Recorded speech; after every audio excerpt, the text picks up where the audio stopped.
Gaetz pick comes as President-elect Trump and President Biden met for the first time today at the Oval Office as the President-elect, his cabinet is taking shape. That's the first time Biden and Trump were in the same room since June 27th at the CNN debate. And we all know how that ended up changing history. Let's go right to CNN anchor Kaitan Collins. Kaitlin, Matt Gaetz as U.S. Attorney, Tulsi Gabbard as Director of National Intelligence, Pete Hegseth as Secretary of Defense.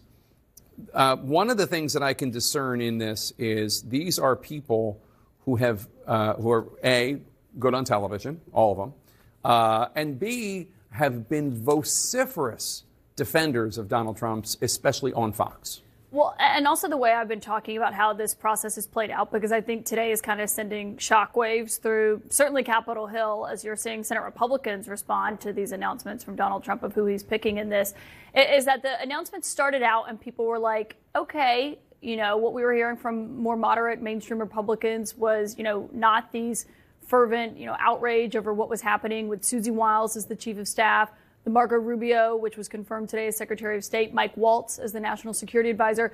That has shifted now, and you're starting to see the reaction on Capitol Hill to the people that Trump was always inclined to pick, people who he strongly is aligned with and that are fiercely loyal to him. And really, that has been the number one qualification, not necessarily experience or concerns about what that position is going to look like, or even whether or not they can actually get confirmed, which if a nominee can't get confirmed in this Senate, Jake, for a Republican president with 53 Republican senators, it's really saying something. And so that is going to be the next step here. I will say one thing I've heard as I've been reporting on this out is that maybe this is a chess move by Donald Trump to put some of the more fiery picks out there to where the other picks can all get confirmed. Maybe not all of these will. That's not the thinking that There's no chess. No, he actually wants these people in these positions. That is what he's going for here. And with Attorney General and DOD specifically, what I have heard is with Attorney General, I reported last night on my show that Trump was unhappy with all of the options that had been brought to him. He had several in-person interviews with the candidates on the short list. One of them was described as disastrous. He did not like any of them. Which one was disastrous? Can you tell me?